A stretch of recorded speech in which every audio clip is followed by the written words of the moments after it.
Snake dating का खुफिया अड्डा। नागिन खुद चुनती है अपना सेक्स पार्टनर। आपने देखा क्या सांपों का ये हनीमून डेस्टिनेशन। यूं तो आपने इंसानी रोमांस के तमाम डेटिंग एप्स और स्पॉट्स के बारे में जरूर सुना होगा, लेकिन आपको जानकर हैरानी होगी कि तस्वीरों में दिख रहे बंच ऑफ स्नेक किसी जंग के मैदान से नहीं बल्कि अपनी हनीमून पीरियड पर हैं।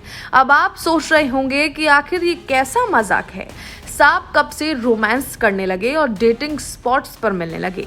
तो आपको इस संभव मजाक से जुड़ी हकीकत की कहानी भी बताते हैं। हालांकि सांपों का जिक्र होते ही हमारे शरीर में सिरहंसी दौड़ पड़ती है, लेकिन जब आप इन प्रेम में पड़े सांपों की कहानी सुनेंगे तो आपको भी जानकर हैरानी होगी। न सिर्फ प्रेम बल्कि नर सांप नागिनों को इम्प्रेस करने के लिए इस कदर करतब दिखाते नजर आते हैं कि आप यकीन नहीं कर पाएंगे। दरअसल उत्तरी अमेरिका महाद्वीप में स्थित कनाडा में सर्दी का सीजन खत्म हो जाने के बाद यहाँ सांपों का प्रवास शुरू हो जाता है। कनाडा के मैनीटोबा में स्थित शहर नार्सिस में सांपों का झुंड लगना शुरू होता है। सर्दियों के दौरान तो ये सांप चूना पत्थर की दरारों से बनी गुफाओं में जमीन के अंदर ही रहते हैं, लेकिन सर्दियां खत्म होते ही एक दूसरे से मिलने को बेताब हो जाते हैं। और बेताब इस कदर की बसंत ऋतु आते ही नर सांप अपने साथी की तलाश में निकल पड़ते हैं और अपने डेस्टिनेशन में पहुंचकर मादा सांपों को इम्प्रेस करने की हर संभव कोशिश भी करते हैं। न सिर्फ कोशिश बल्कि ऐसे पैतरे आजमाते हैं कि नागिन इन सांपों पर फिदा हो जाए।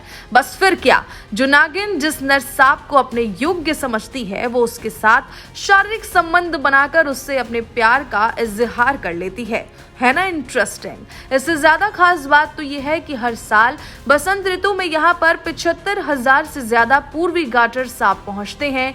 कभी कभी ये संख्या 1,50,000 तक भी पहुँच जाती है।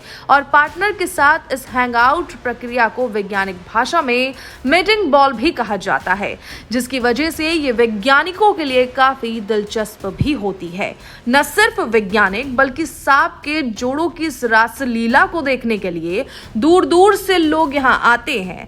लोग यहाँ सांपों के हनीमून स्पॉट कहे जाने वाली इस जगह को देखने और नाग नागिन के लहराते जोड़े का रोमांस देखकर काफी खुश होते हैं। लेकिन क्योंकि ये जगह एक हाईवे के पास ही बनी है तो इससे कई बार सांपों की वाहनों की चपेट में आने से मौत भी हो जाती है।